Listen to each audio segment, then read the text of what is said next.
En la aparición del 13 de julio de 1917, la Virgen María le dijo a Lucía: «Vendré a pedir la comunión reparadora de los 5 primeros sábados.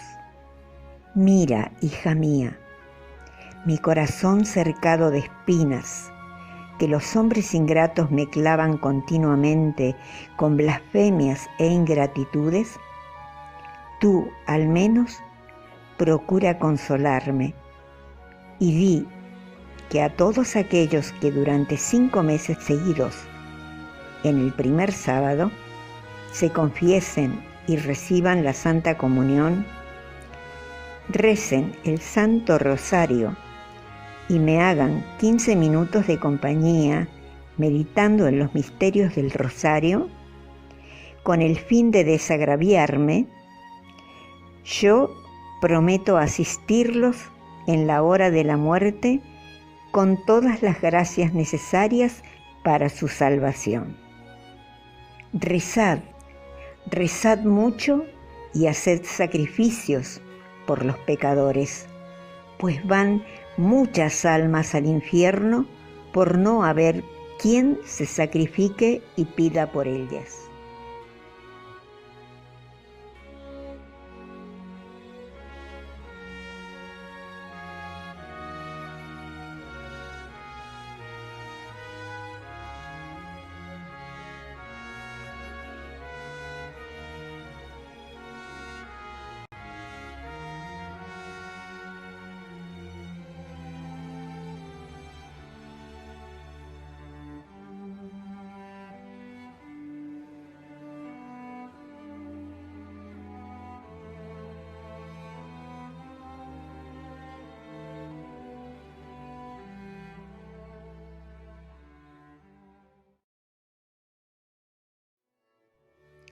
Vengo a daros una feliz nueva, que os ha nacido hoy un Salvador. A un moribundo sumamente apegado a la vida, ¿puede acaso dársele más dichosa nueva que decirle que un médico hábil va a sacarle de las puertas de la muerte? Pues infinitamente más dichosa es la que el ángel anuncia a todos los hombres en la persona de los pastores. El demonio había inferido por el pecado las más crueles y mortales heridas a nuestras pobres almas. Había plantado en ellas las 3 pasiones más funestas de donde dimanan todas las demás, a saber, el orgullo, la avaricia y la sensualidad. Habiendo quedado esclavos de estas vergonzosas pasiones, éramos todos nosotros como enfermos desahuciados, y no podíamos esperar más que la muerte eterna, si Jesucristo, nuestro verdadero médico, no hubiese venido a socorrernos. Pero conmovido por nuestra desdicha a las crueles heridas que nos había causado la antigua serpiente. Sí, hermanos míos, viene este tierno Salvador para curarnos de todos estos males, para merecernos la gracia de llevar una vida humilde, pobre y mortificada, y, a fin de mejor conducirnos a ella, quiere Él mismo darnos ejemplo. Esto es lo que vemos de manera admirable en su nacimiento. Vemos que Él nos prepara, primero, con su humildad y obediencia, un remedio para el orgullo, con su extremada pobreza, un remedio a nuestra afición a los bienes de este mundo, con su estado de sufrimiento y mortificación, un remedio a nuestro amor por los placeres de los sentidos. Por este medio, hermanos míos, nos devuelve la vida espiritual que el pecado de Adán nos había arrebatado, o, diciéndolo mejor, viene a abrirnos las puertas del cielo que el pecado nos había cerrado. Conforme a esto, pensemos, ¿cuál debe ser el gozo y la gratitud de un cristiano a la vista de tantos beneficios? ¿Se necesita más para movernos a amar a este tierno y dulce Jesús, que viene a cargar con todos nuestros pecados y va a satisfacer la justicia de su Padre por todos nosotros? Oh Dios mío, ¿puede un cristiano considerar todas estas cosas sin morir de amor y de gratitud? Digo pues, hermanos míos, que la primera llaga que el pecado causó en nuestra alma es el orgullo, pasión tan peligrosa, que consiste en el extremado amor y estima de nosotros mismos, el cual hace, primero, que no queramos depender de nadie ni obedecer. Segundo, que nada temamos tanto como vernos humillados a los ojos de los hombres. Tercero, que busquemos todo lo que nos puede ensalzar en su estimación. Pues bien, hermanos míos, vean lo que Jesucristo viene a combatir en su nacimiento por la humildad más profunda. No solamente quiere Él depender de su Padre Celestial y obedecerle en todo, sino que quiere también obedecer a los hombres y en alguna manera depender de su voluntad. En efecto, el emperador Augusto ordena que se haga un censo de todos sus súbditos y que cada uno de ellos se haga inscribir en el lugar donde nació. Y vemos que apenas publicado este edicto, la Virgen Santísima y San José se ponen en camino, y Jesucristo, aunque en el seno de su madre, obedece con conocimiento y elección esta orden. Díganme, hermanos míos, ¿podemos encontrar ejemplo de humildad más grande y más capaz de movernos a practicar esta virtud con amor y con diligencia? Que un Dios obedece a sus criaturas y quiere depender de ellas, y nosotros, miserables pecadores, podemos aún buscar 1000 pretextos para dispensarnos de obedecer los mandamientos de Dios y de su Iglesia a nuestros superiores que ocupan en esto el lugar del mismo Dios. Qué bochorno para nosotros, hermanos míos, si comparamos nuestra conducta con la de Jesucristo.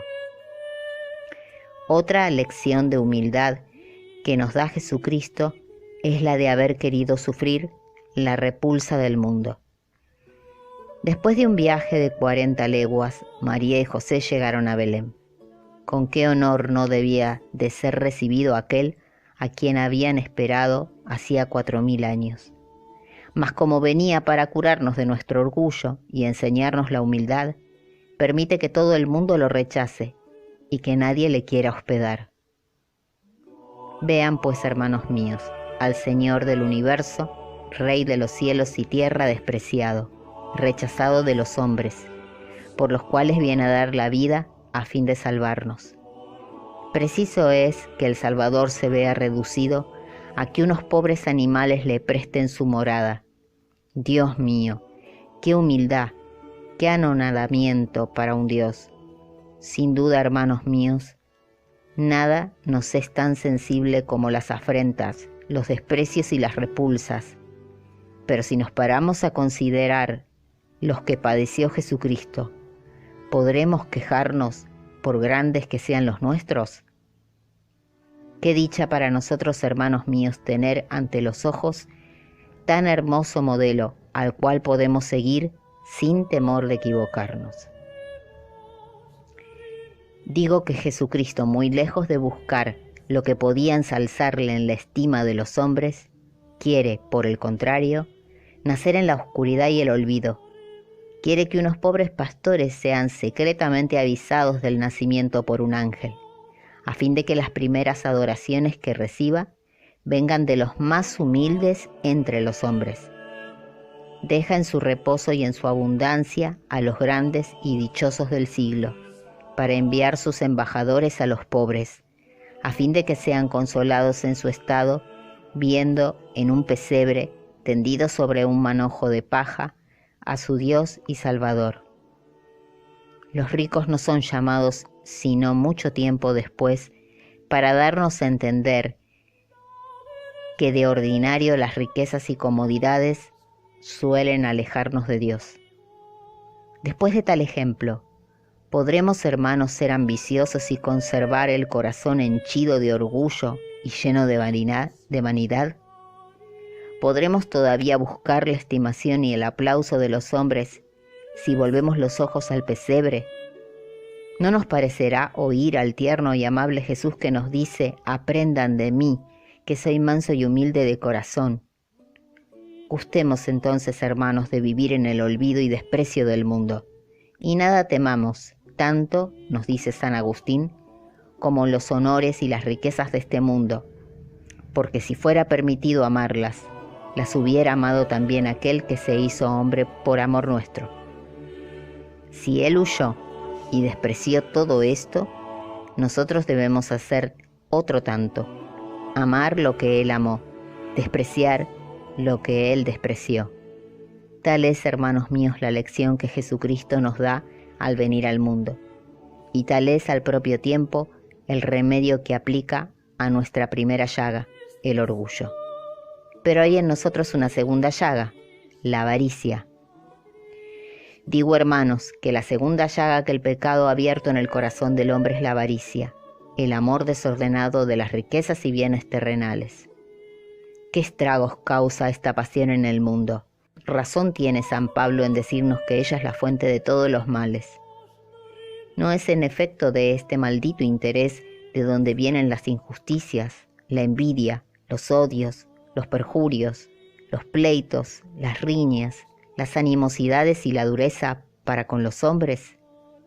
Según esto, podemos extrañarnos de que Jesucristo, que viene a la tierra para curar las pasiones de los hombres, quiera nacer en la más grande pobreza y en la privación de toda comodidad, aun de aquellas que parecen necesarias a la vida humana. Y por esto vemos que comienza por escoger una madre pobre y quiere pasar por hijo de un pobre artesano. Y como los profetas habían anunciado que nacería de la familia real de David, a fin de conciliar este noble origen con su gran amor a la pobreza, permite que en el tiempo de su nacimiento esta familia haya caído en la indigencia. Va todavía más lejos.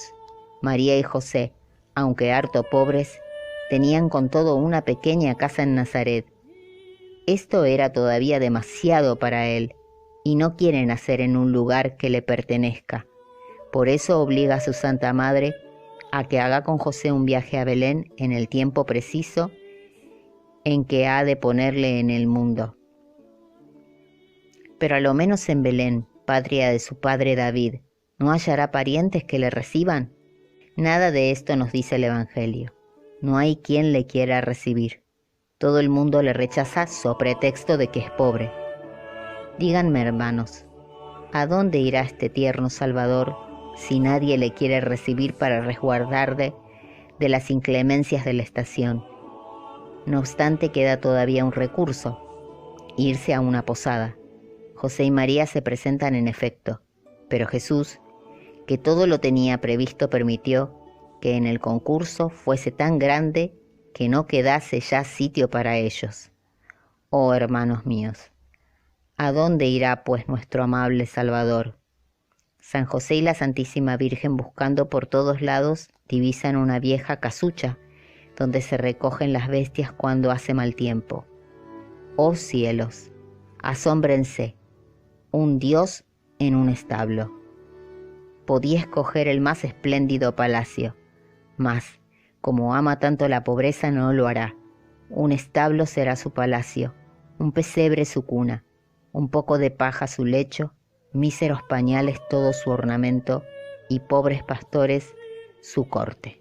Díganme, ¿podría enseñarnos de una manera más eficaz el desprecio que debemos tener a los bienes y riquezas de este mundo, y al propio tiempo la estima que hemos de tener de la pobreza y a los pobres? San Bernardo dice: venid vosotros todos los que tenéis el corazón apegado a bienes de este mundo, escuchad lo que os dicen este establo, esta cuna, estos pañales que envuelven a vuestro Salvador.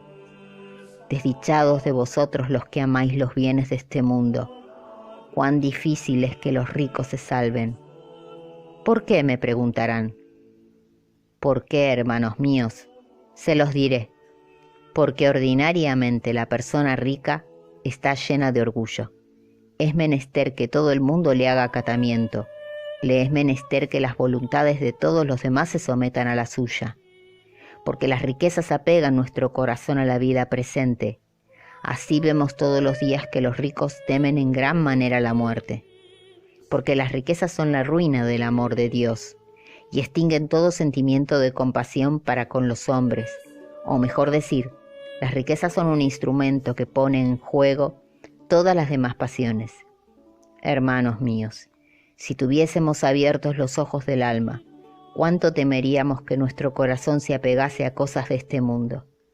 Si los pobres llegaran a entender bien cuánto los acerca a Dios su estado y de qué modo les abre el cielo, ¿cómo bendecirían al Señor por haberlos puesto en una posición que tanto les aproxima a su Salvador?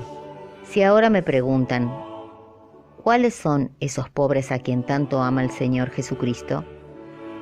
Son, hermanos, los que sufren su pobreza con espíritu de penitencia, sin murmurar, sin quejarse.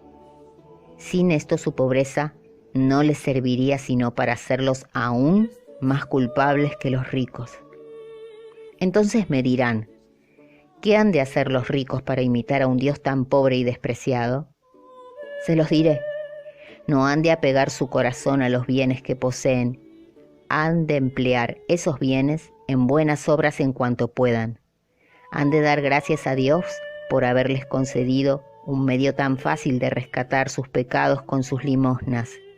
No han de despreciar nunca a los que son pobres. Al contrario, los han de respetar viendo en ellos una gran semejanza con Jesucristo. Así como con su gran pobreza, nos enseña Jesucristo a combatir nuestro apego a los bienes de este mundo. Por ella nos cura la segunda llaga que nos ha causado el pecado. Pero nuestro tierno Salvador quiere todavía curarnos una tercera llaga, la sensualidad. Esta funesta pasión nace del exceso en el comer, en el beber, del excesivo amor al descanso, a los regalos, a las comodidades de la vida, a los espectáculos, a las reuniones profanas. En una palabra, a todos los placeres que le dan gusto a los sentidos. ¿Y qué hace Jesucristo para curarnos de esta enfermedad? Vedlo, nacen los sufrimientos, las lágrimas y la mortificación. Nace durante la noche en la estación más rigurosa del año. Apenas nacido, se le tiende sobre unos majos de paja en un establo. Dios mío, qué estado para un Dios. Cuando el Eterno Padre crió a Adán, le puso en un jardín de delicias.